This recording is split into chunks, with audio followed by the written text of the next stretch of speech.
Marinate করে নেবো। এরকম কেটে নিয়েছি লম্বা লম্বা করে, শুরু করে সলিড চিকেন। বুকের মাংসটা সেইটা নিয়েছি। এখানে কি কি দেবো সেটাই দেখা। এখানে প্রথমে লেবুটা নিয়ে নেবো, লেবুর রসটা দিয়ে দেবো। ভালো করে মাংসটা ধুয়ে নিয়েছি পরিষ্কার করে, লেবুর রসটা দিয়ে দিলাম। পরিমাণ মতো নুন দিয়ে দেবো। আদা রসুন বাটা দেবো একদম ভরে ভরে, 2 চামচ আদা রসুন বাটা, এই চামচ। সয়া সস নিয়েছি, সয়া সস দেবো 1 চামচ। ক্রিসপি চিকেনটা খুব বেশি মশলা যাবো না। এখানে দেবো গোলমরিচ 1/2 চামচ, জিরে দেবো 1/2 চামচ, ধনে দেবো 1/2 চামচ, গরম মশলা নিয়েছি 1/2 চামচে গরম মশলা দেবো। চিকেনটা জুসি হওয়ার জন্য এখানে সামান্য খাবার সোডা দেবো 1 চিমটি। সব কিছু দেওয়া হয়ে গেছে, ভালো করে মিশিয়ে নেব। ভালো করে মিশিয়ে নিচ্ছি। ভালো করে মেশানো হয়ে গেছে। এবার এটা ঢাকা দিয়ে এটা 3 ঘন্টা রাখবো, তারপরে করবো। দেখো এটা চিকেনটা ম্যারিনেট করা হয়ে গেছে। আমি এখানে রেখেছি 5 ঘন্টা। চিকেনটা 5 ঘন্টা রেখে দিই। আর এখানে নিয়েছি বেড গামস, কেনা বেড প্যাকেটে। আর এখানে নিয়েছি একটা ডিম। আর এখানে নিয়েছি চিলি ফ্লেক্স। বেড গামসে এই ময়দা নিয়েছি, ময়দা দেবো 2 চামচে ভরে ময়দা দিলাম। চিকেন ফিঙ্গার হবে, একদম চিকেন ক্রিসপি ফিঙ্গার। এখানে অল্প করে চিলি ফ্লেক্স দিয়ে দেবো, ছোটো চামচে 1/2 চামচে দিলাম। এখানে ডিমটা দিয়ে দেবো, ডিমটা দিয়ে দিলাম। আর ভালো করে মিশিয়ে নেবো। ভালো করে মিশিয়ে নিচ্ছি। পাশে থাক, অল্প করে নুন দেবো। সব খাবারে আমি বিট নুনটা ব্যবহার করি, বিট নুনই দিলাম। ভালো করে মিশিয়ে নেবো। এভাবে মিশিয়ে নিলাম। এখানে একটা প্লেট নিয়েছি, প্লেটে রাখবো।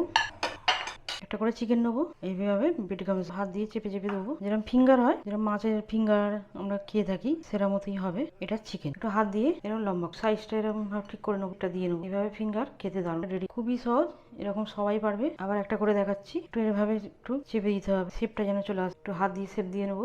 একটা রেডি হয়ে আবার করবো। আর এটা বাইনে, এটা 1 সপ্তাহ রেখেও খেতে পারেন। বেশি করে বাইনে ফ্রিজে কৌটোর মধ্যে রেখে দিই। আমি এদের সবটা করবো না, কিছুটা করব ফ্রাই করব, আর কিছুটা আমি রেখে দেবো। এরকম করে রেখে দিলে যখন তখন ভেজে নিতে পারবো। আবার একটা রেডি হয়ে গেল। এইভাবে আমি সবগুলি করে নেবো। সবগুলি আমার হয়ে গেল, অনেকগুলি হয়েছে। এখানে পরিষ্কার করে নিয়ে একবার ফ্রাই করব। সব হয়ে গেল, পরিষ্কার করে নিই, তারপরে ফ্রাই করবো। হ্যালো বন্ধুরা, আমি ঝর্ণা, ঝর্ণার কিচেন। ঝর্ণা কিচেনেতে স্বাগত জানিয়ে শুরু করলাম ভিডিও। আজকে করব চিকেন ফিঙ্গার। কিভাবে বানাই দেখতে থাক। একদম দারুণ স্বাদের হয় চিকেন ফিঙ্গারটা। একদম খুব সহজে বাড়িতে বানিয়ে নাও। চলুন দেখাই কিভাবে বানাই। এখানে সাদা তেল নিয়েছি, তেলটা বসে দিয়েছি। আর এইখানে আমি ফিঙ্গারগুলি কিছুটা নিয়ে নেবো, এই কৌটোতে রাখবো। অনেকটা হয়েছে, সবটা করব না, এটা আমি পরেও ফ্রাই করতে পারবো।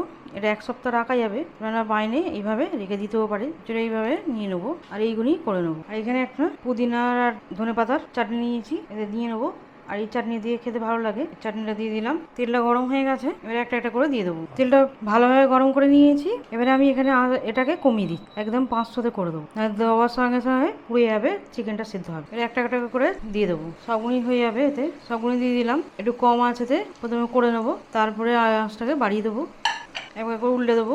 এইভাবে চিকেন ফিঙ্গারটা খেতে কিন্তু দারুণ লাগে। অবশ্যই ট্রাই করবেন, ছোটো থেকে বড়ো সবাই পছন্দ করবে। আর এই চাটনিটা দিয়ে খেতে বেশ ভালো লাগে। এটা আমি কেনা নিয়েছি, আপনারা বাড়িতেও বানিয়ে নিতে পারেন। চাটনি পুদিনা পাতা, কাঁচা লঙ্কা আর লেবু রস দিয়ে বানিয়ে নিতে হবে। এবারে এটাকে বাড়িয়ে দিই। হালকা গোল্ডেন কালার হয়েছে, আর একটু হবে একটু গোল্ডেন কালার, তার জন্য আঁচটা এবারে বাড়িয়ে দিয়েছি। চিকেনটা একটু সেদ্ধ হয়ে গেছে। শুরুতেই বাড়ি যদি দিই তাহলে কাঁচা থাকবে ভেতরে, আর বাইরে থেকে হয়ে যাবে, কালার চলে আসবে। তার জন্য আমি একটু কমিয়ে করছিলাম।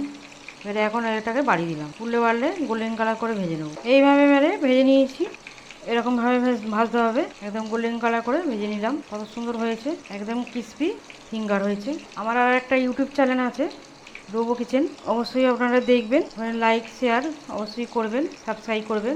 আশা করি ভালো লাগবে। ওখানে অনেক রকম রান্নার রেসিপি দিয়েছি, সবগুলি তুলে নেবো। এই ফিঙ্গারটা দেখতেও যেন সুন্দর হয়, খেতেও কিন্তু দারুণ লাগে। সবগুলি হয়ে গেল, এবারে প্লেটে তুলে নেবো। একদম মুচমুচে হয়েছে, একদম রেডি হয়ে গেল। কত সুন্দর হয়েছে ফিঙ্গারটা। আমার রেসিপি ভালো লাগলে বন্ধুদের সাথে শেয়ার করবে, লাইক করবে।